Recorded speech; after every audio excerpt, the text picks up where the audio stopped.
Pria itu telah dibangkitkan 142 kali, tetapi setiap hari ia dibunuh. Kepalanya dipenggal dengan pisau, tembakan senjata melumpuhkannya, dan bom meledakkan tubuhnya. Yang paling buruk adalah ketika tombak ikan menembus dadanya dalam sekejap. Setelah itu sang pembunuh menyeretnya dengan mobil. Bagaimanapun juga ia tidak pernah bertahan melewati pukul 12.47 sampai kebangkitan ke-145. Pria itu bersembunyi di pusat perbelanjaan bawah tanah dan tanpa sengaja melihat putranya.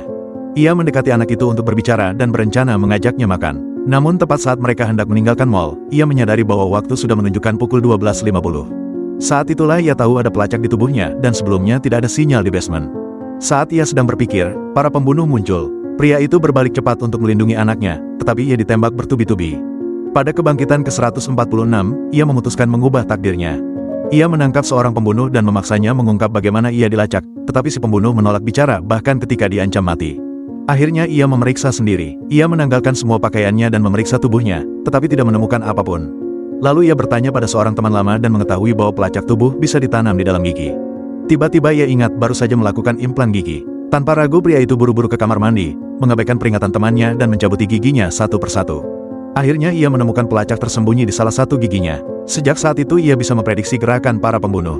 Dalam kebangkitan berikutnya ia menggunakan gigi pelacak sebagai umpan, memancing para pembunuh keluar, lalu menyergap dan membunuh mereka satu persatu. Bahkan pembunuh berjanggut pun akhirnya tewas dengan tombak ikannya sendiri. Setelah membereskan para kaki tangan, tibalah saatnya menghadapi bos. Sang bos berada di markas penelitian fisika. Percobaan pertama ia menabrakkan mobilnya ke tembok markas. Percobaan kedua ia melaju kencang masuk, tetapi markas dijaga beberapa pengawal bersenjata. Namun pria itu tidak ada di mobil, ia menggunakan bom untuk meledakkan para pengawal. Tapi tiba-tiba kepala keamanan muncul di sampingnya. Percobaan ketiga ia menyamar sebagai salah satu pembunuh yang mirip dengannya, dan menggunakan kartu identitas untuk menyusup ke markas. Ia berhasil masuk, tetapi saat mencoba naik lift ke lantai atas, ia sadar tidak memiliki hak akses. Percobaan keempat ia membunuh seorang tentara di dalam lift, tetapi saat keluar ia dihadang puluhan pengawal bersenjata. Dalam keputusasaan ia menembak kepalanya sendiri yang membuat para pengawal terkejut. Pada percobaan kelima, setelah membunuh tentara di lift, ia menyadari ada kamera di dalamnya. Tak heran begitu banyak pengawal menunggu di luar. Percobaan keenam ia menyamar sebagai tentara dan menghindari kamera. Akhirnya ia sampai di kantor bos, tetapi seorang wanita dengan pisau panjang sudah menunggunya.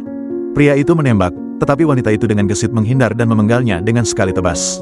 Pada kebangkitan ke-152 ia mengambil senapan mesin, tetapi meski menembak cepat, wanita itu menusuk perutnya dan memenggalnya lagi.